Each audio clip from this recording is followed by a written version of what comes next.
Did you know that one of the greatest U.S. Marshals in American history was a slave? I know, crazy, right?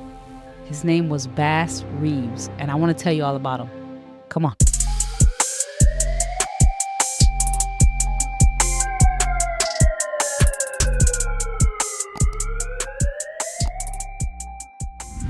What's up, everybody? Welcome to The Human Side with yours truly, Officer Jill. And I am a current police officer in Los Angeles. If you're a returning viewer, thank you for coming back. If you're new, here on this channel, we work on improving the relationship between law enforcement and the community and promoting health and wellness for officers so that we can better serve you all. And there's a few ways that we believe you can do that. And one of the ways that I believe we can do that is just by showing the human side.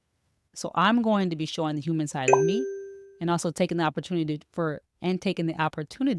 to show you the human side of other officers. And so today we're starting a series that I think will help to humanize the badge so you can see people for who they are. And because it's Black History Month, I want to highlight some amazing trailblazers that have contributed to the law enforcement community.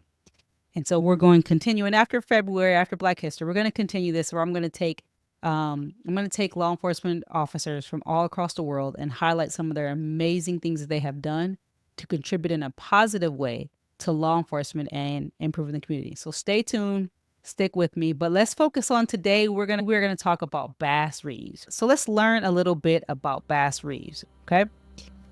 He was born in July of 1838 in Crawford County, Arkansas, to the Reeves family. His owner was Arkansas State Legislator William Still Reeves. Now, he was originally named after his grandfather, Bass Washington.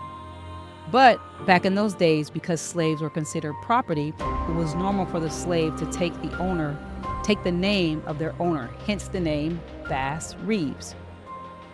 So Bass moved with the Reeves family to Grayson County, Texas when he was 8 years old. This was in 1846.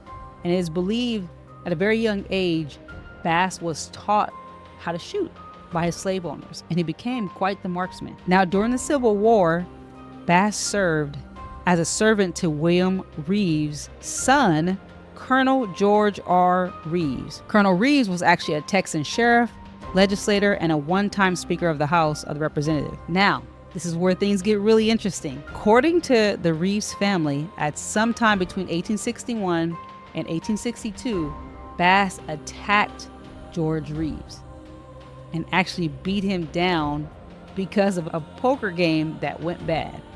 Pretty sure some alcohol had something to do with it. After attacking George, he actually escaped to Indian Territory, which is now called Kansas and Oklahoma. Once he was there, the native people took him in, and he got acclimated to their whole world.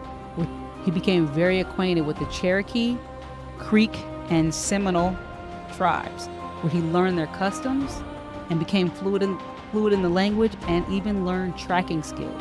What are tracking skills? So in many Native American and other indigenous cultures, tracking is learned by hunters, gatherers, or warriors starting at a very early age.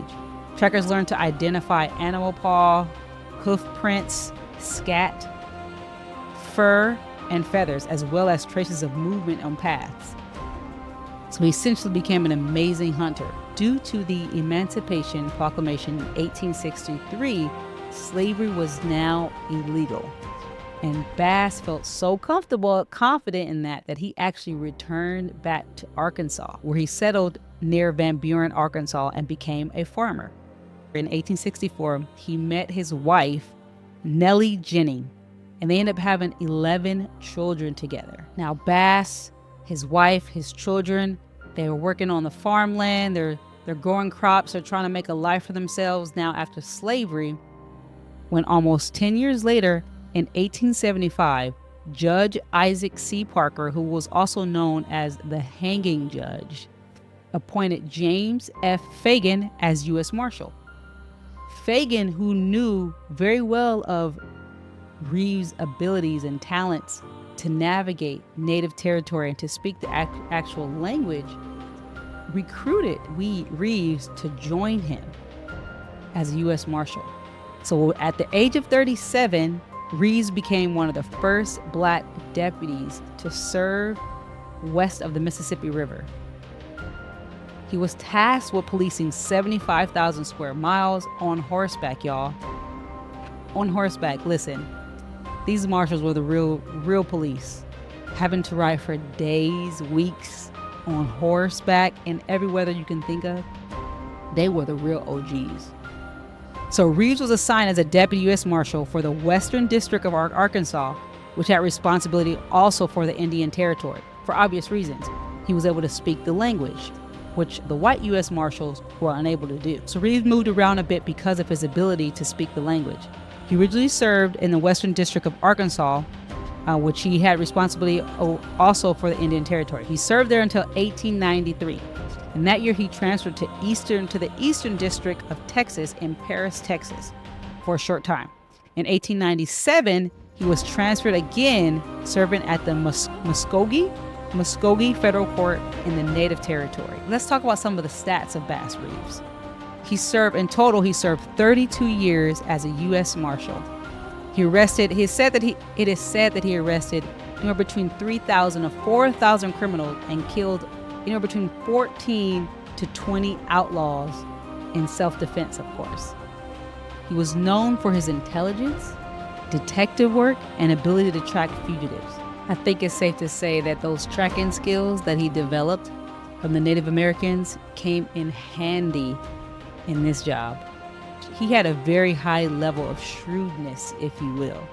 Shrewdness. Let's define shrewdness. Having or showing clever awareness, cunning practices, and trickery. Now, I know what you may be thinking. Why did he need that as a cop? We're gonna talk about this. Why did he need this? One of the ways that he was able to catch so many people was because he would take on disguises. He would dress as women. He would dress as anything he could to hopefully get the jump on that wanted person, to get the jump on the outlaw that he was looking for. So he used that ability to take bad people into custody, which is still something that we do today in law enforcement. We still operate undercover. We take on disguises, legally, of course. We take on disguises to hopefully infiltrate certain areas to make arrests. And this is one of the things that he did to catch so many outlaws. It is also believed that Reeves was involved in several shootouts, but was never actually wounded in any of them, which is pretty amazing if you think about it. Because, they didn't call it the Wild Wild West for nothing. You ever see like the films and the clips and things that they show on how those shootouts will go down? Low key, I'm gonna be honest, I don't know if I wanted to be a cop during that time. It's pretty impressive that he's been in so many shootouts and never actually got wounded. However, there are stories that says that he was actually shot, his hat and his belt was actually shot off of his body, but it was never anything that actually broke skin and wounded him. Shout out to you, Reeves. Like I said, Reeves could speak multiple native languages, which helped him gain trust and intelligence. Now, this next thing about Reeves is pretty amazing. He had a very famous arrest. You're not gonna guess who it was. He arrested his own son. Yes, his own son. Apparently his son, Benny Reeves, was wanted for murdering his wife. And in 1902, who did they send to go find him? His daddy, Bass Reeves.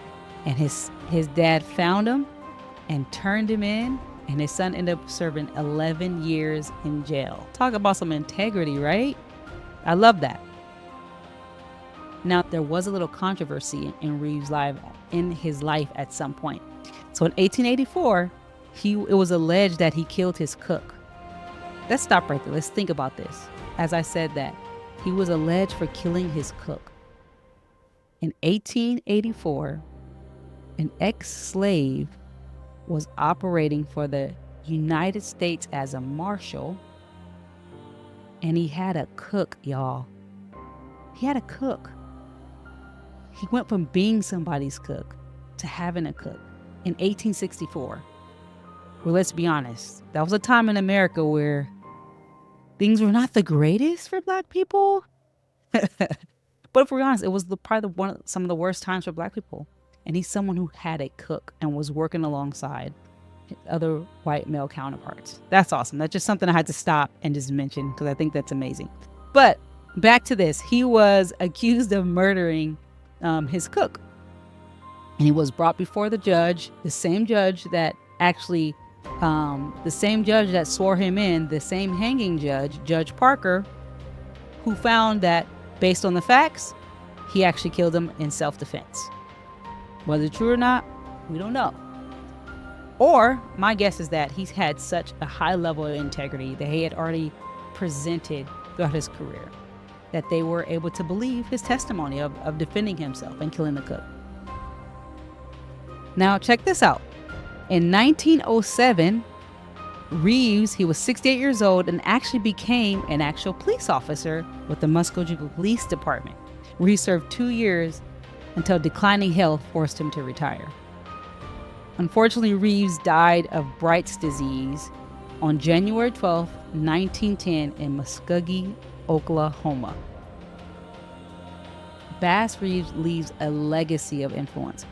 Because of Bass Reeves' efforts, because of his legacy, he has been honored in some major ways. In 2011, the US 62 bridge spanning the Arkansas River was renamed the Bass Reeves Memorial Bridge. In fact, he also has a bronze statue that is at the Pendergraft Park in Fort Smith, Arkansas, which was put up in 2012. Now, one of the cool things is in 2023, they actually started a series on Paramount Plus about Bass Reeves, and I would encourage you to go watch it. It's excellent. It seems like the information is pretty spot on all the things that are available, all the information that's available about him online. It is also believed that the story of the Lone Ranger, the show The Lone Ranger, is actually depicting Reeves' life. What an amazing story about Bass Reeves, right? There are some awesome things to take away from this, to go from a slave to a U.S. Marshal to someone who has been rightfully so decorated in our country.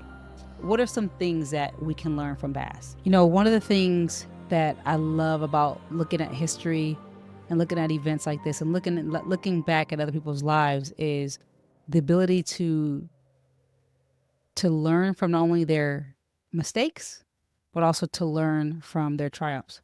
And it's one of the things that I love about Reeves' story. There's so many things to glean. There's so many things to learn and to apply to my own life in his story. And I want to share some of those things with you. And hopefully you'll be willing to share some of those things with me in the comments. Let's take a look at some of the things that I have learned from this story and have encouraged me in my own life. So the first one is his resilience over his circumstances.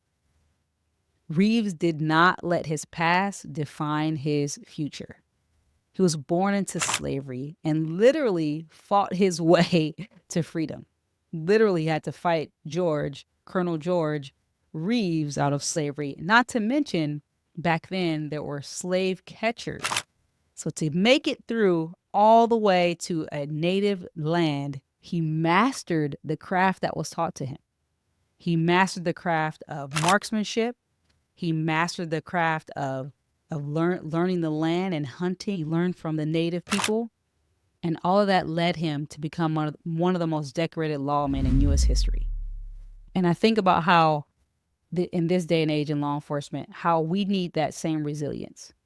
How we need to tap into that resilience and not let the things in front of us get in the way of the actual mission of serving the communities that we serve. We are not always dealt the best hand. We're not always given the adequate resources, and we don't always have the support that we would like. But we don't have to let that define the way that we serve the people that we have signed up to serve. And we don't have to do it in a way that's going to sacrifice us.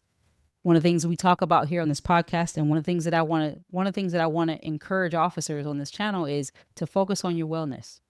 Don't allow all the things going on affect your wellness in a negative way. Use all the challenges that we are faced with to build your resiliency. I like to believe that mental resilience and personal growth are what shape our careers. So, number two, the second takeaway that I got, his mastery of emotional intelligence. Listen, Reeves was a master at emotional regulation. How? Think about this. Becomes U.S. Marshal working in native territories. Think about how that must have felt having to arrest people, having to arrest a group of people who took you in a time where you literally had no one. He had escaped slavery. He had nowhere to go. But these people, the native people, took him in and shared their life with him, shared their culture, shared their language with him. And now he had to turn around and arrest them. He had to turn around and arrest them. Imagine how much his emotions were playing a role in that. Imagine how he must have felt. Better yet, back then in the 1800s, let's be honest, it was a rough time for Black folks. And I'm pretty sure there are a lot of Black folks that were being wrongfully accused for things. And he had to do what? He had to go find them and arrest them as well for crimes they probably didn't commit. But he did it. He was able to regulate his emotions, put his own personal stuff aside, and do the job that he signed up to do.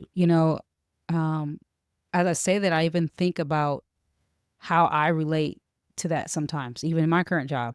There are times where you don't necessarily agree with some of the things that you have to do. You don't necessarily agree with some of the laws that you have to enforce. But you remember that you took an oath. You remember that you have a responsibility to do your job.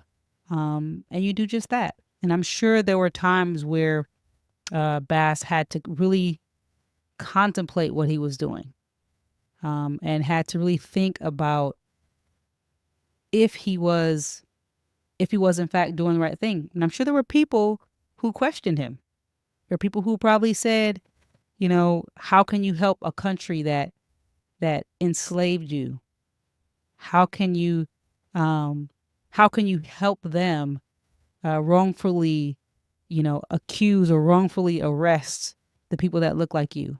And I'm sure he had to go through all those things, and which is, I guess, in our modern day, what I often hear is that I'm working for the man as a police officer now. But nevertheless, it ultimately, I think it solidifies the oath that you take, and how when you take on the responsibility of wearing that badge and serving others, it shows how important that responsibility is to you as a police officer. And I can totally relate, because I know that's how I feel about my responsibility. And I know all the many men and women that I work with have that same feeling on taking on that responsibility. No matter what, Bass had the mindset of doing his job. So the third takeaway that I got from Bass Reeves' life was his immense integrity. Reeves enforced the law fairly, even arresting his own son, y'all. He arrested his son. Think about it. It's the wild, wild west. He could have easily let him run and told him where to run to. But he was an honest man, and he arrested his own son. It's believed that Reeves was a spiritual man, that his faith was a big part of his life, which I'm pretty sure played a role in why he was known to be so integrous, why he had such a high level of integrity. Personally, I can relate to that. I know that I have been called. I know that God created me to serve people and to do this job well. And I also know that I'm not the only one with this calling. Most officers have this calling. We just know it in what people say, there's a phrase, you just know it in your knower. I believe that's a very strong benefit to being able to do this job. It's almost a cheat code when you know you have that purpose, and you know you have that you know that you've been assigned to do this job. So let's do a quick recap of the 3 takeaways that I've gotten from Bass Reeves' life. Now, there's more than 3, of course, but these are the 3 that stood out to me. One was his resilience. his ability to master emotional intelligence, and his integrity. Those are three things that if we continue to practice, we too can have an amazing life, an amazing career like Bass Reeves. That is the story of Bass Reeves. What an amazing story. I hope that you enjoyed this. I hope that you learned something. I hope that it inspired you. Matter of fact, if there's something that you have learned and taken from this story of Bass Reeves, go ahead and leave it in the comments. I would love to hear it. I will be doing this series, this special Black History series for the month of February. Come back next week. I have another amazing story to share with you. And don't worry, we're going to continue in our wellness journey. I'm working on some exciting things to have available to you to help you navigate this space of wellness. If you like this video, do me a favor, go ahead and hit that like button. Share it with a friend, share it with someone. And don't forget to subscribe to the channel. And remember, more than anything, if you show me your human side, I show you mine. All right, y'all. Peace.